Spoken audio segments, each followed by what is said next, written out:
आवरा आवरा पटकन आवरा. वय झालंय तुमचं, लेकीचं नाही. तुमचा स्पीड वेगळा, तिचा स्पीड वेगळा. आवरा पटकन. जगन्नाथराव, माझं वय काढायची गरज नाही हा. आणि तुम्ही माझ्यापेक्षा मोठेच आहात हे लक्षात असू द्या, कळलं? लक्षात आहेच. विसरून कसं चालेल? आणि तुम्ही विसरू देणार आहात का? पण ती काही शाळेत नाही चालली आहे दप्तर घेऊन. तिला ऑफिसला जायचंय, उशीर होईल म्हणून बोलतोय मी. होय हो, इतक्या वर्षांनी लेकीची हाऊसमाऊस करायची संधी मिळाली. खरंय, पण इतकी हाऊसमाऊस करू नका की ती कंटाळून पळून जाईल. काय ग? काय ग? काय बोलताय तुम्ही काका? माझे बाबा गेल्यानंतर माझं पुढचं सगळं आयुष्य वाईटच जाईल असं वाटत होतं मला इतके दिवस. पण आता तुमच्याकडे आल्यानंतर माझ्या नशिबावरचा विश्वास वाढलाय. न मागता तुमच्यासारखं इतकं छान कुटुंब मला मिळालं. पण आम्ही दोघं वेगळाच विचार करतोय बाळा. आमची लेक गेल्यापासून पुढचं आयुष्य कसं काढायचं हा एक खूप मोठा प्रश्न रोज आमच्या समोर उभा असायचा. आणि तू आलीस, आमची तिसरी लेक आमच्या आयुष्यात. आता काही नाही, आता पुढचं आयुष्य अगदी सहज काढता येईल.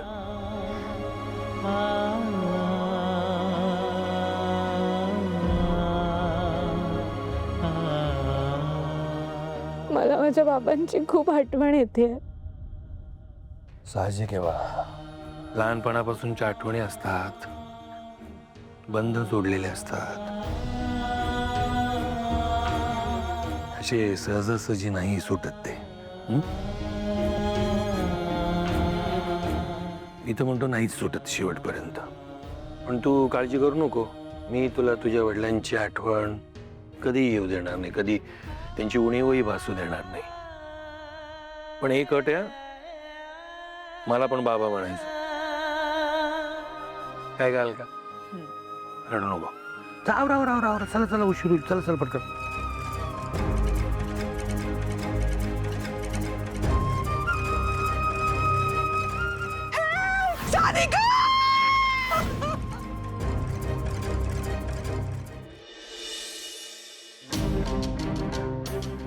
सर, आपल्या हर्बल प्रोडक्ट संदर्भात थोडं बोलायचं होतं. बोल ना. सर, कोकणातल्या ज्या गावांना आपण आपल्या हर्बल कंपनीत सप्लायर म्हणून घेणार होतो त्या सगळ्या गावांचे डिटेल्स मी गोळा केलेत. आणि सर, ते सगळे डिटेल्स मी तुम्हा दोघांनाही मेलवर पाठवलेत. तुम्ही प्लीज एकदा चेक करून घेता का? बघतो. ऐक ना किरण, आम्ही बघतो ते. पण मला सांग, तुला वाईट तर नाही ना वाटलं मी तुला जगन्नाथजींकडे राहायला सांगितलंय म्हणून? नाही अहो, उलट मला आनंदच झाला. ते दोघंही खूप चांगले आहेत. खूप छान काळजी घेत आहेत ते माझी. अगदी मुलीसारखं वागवतायत ते मला. सारंग सरांकडे पण मी ठीकच होते, पण इथे ना स्वतःचं घर असल्यासारखं वाटतंय मला. काय झालं? सकाळपासून ट्रान्झॅक्शनच होत नाहीये, पैसेच ट्रान्सफर होत नाहीये, सगळी कामं थांबली आहेत. Excuse me sir. बोल. आपल्या कंपनीचे सगळे बँक अकाउंट्स इन्कम टॅक्स डिपार्टमेंटने सीज केले.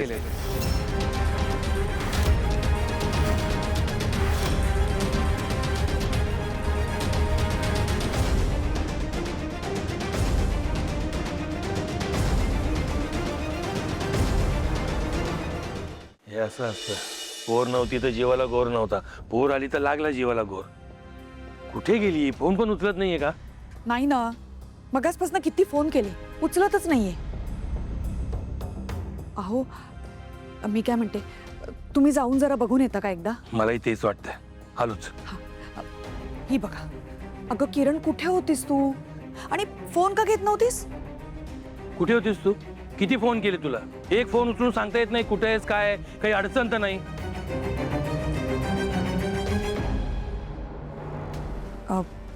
किरण बाळा, तुला कोणी त्रास देत नाहीये ना पुन्हा? नाही नाही, कोणी त्रास नाही देत आहे. आणि आय एम एक्स्ट्रीमली सॉरी. खूप कामात होते, त्यात कंपनीत खूप मोठा प्रॉब्लेम झाला आहे. सारंग अडचणीत नाहीये ना? हो, त्यांच्या नवीन हर्बल कंपनीचे सगळे अकाउंट सील केले आहेत इन्कम टॅक्सवाल्यांनी. असं कसं झालं? तेच काही कळत नाहीये. त्यांना कोणी टीप दिली माहीत नाही, पण त्यांनी डायरेक्ट नोटीस पाठवली आहे. अगं पण काहीतरी कारण सांगितलं असेल ना, का असं केलंय, कशासाठी केलंय. हिशोबात काहीतरी गडबड झाली आहे असं म्हणणं आहे त्यांचं, आणि आम्ही तेच बघत होतो. कंपनी सुरू झाल्यापासून ते आत्तापर्यंतचे सगळे हिशोब तपासले, पण कुठेही काहीही सापडलं नाही आहे, कोणताच घोळ नाही आहे. आम्ही आमच्या बाजूने क्लिअर आहोत. हो ना, मग असं कसं झालं? अहो, तुम्ही सारंगशी एकदा बोलून बघता का? बोलतो. किरण, तू हातपाय तोंड धुवून घे बेटा, आपण जेवायला बसूया. हां, ये.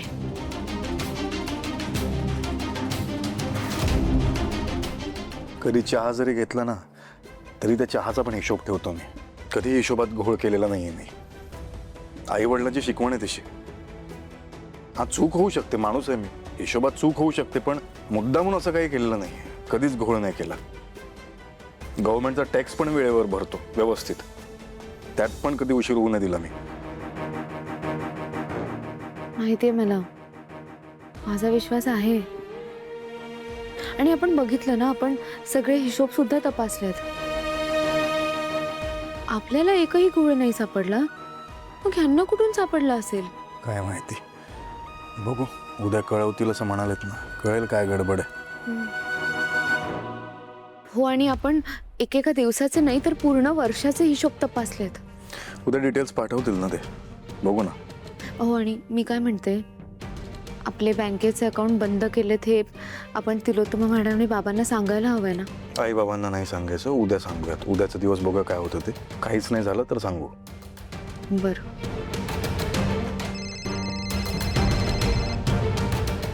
जगन्नाथजींचा फोन आहे. कदाचित किरण पोहोचली असेल हे सांगायला फोन केलाय. उचल. हॅलो. काय झालंय ते मला सगळं कळलंय. किरणने आत्ताच सांगितलं. बघा ना जगन्नाथजी, उगाच नको तो प्रॉब्लेम झालाय. आता हे संकट आणखी किती दिवस त्रास देणार आहे कोणास ठाऊक. सगळ्यांचे पगार द्यायचे बाकी आहेत. काळजी नको करू, सगळं ठीक होईल. फक्त तू एक काम कर. काय? उद्या मार्गशीर्षातला गुरुवार आहे. महालक्ष्मीची पूजा कर. घरातल्या सगळ्या बायकांना जमा कर. 5 सवाष्ण बोलव. साडी, चोळी, नारळ यांनी त्याची ओटी भर. त्याशिवाय ही पूजा पूर्ण होणार नाही, संपन्न होणार नाही. कळलं? महालक्ष्मी प्रसन्न होईल आणि तुझं संकट टळेल. ठीक आहे, पण जगन्नाथजी, या व्रताचं महत्व काय आहे? द्वापार युगातली कहाणी आहे बाळा. राजकन्या श्यामबाला आणि तिची आई राणी, तिने म्हातार वेशातल्या महालक्ष्मीचा अपमान केला होता. पण राजकन्याने तिची विनंती केली, मनधरणी केली आणि देवीने सांगितल्याप्रमाणे तिने मार्गशीर्षातला गुरुवारी ही पूजा केली. त्यानंतर तिची भरभराट झाली, मात्र राणीची अधोगती झाली. कळलं? थोडक्यात काय, उतू नये, मातू नये, घेतला वसा टाकू नये, या भावनेने ही पूजा कर. सगळं ठीक होईल. बरं, मी करेन पूजा.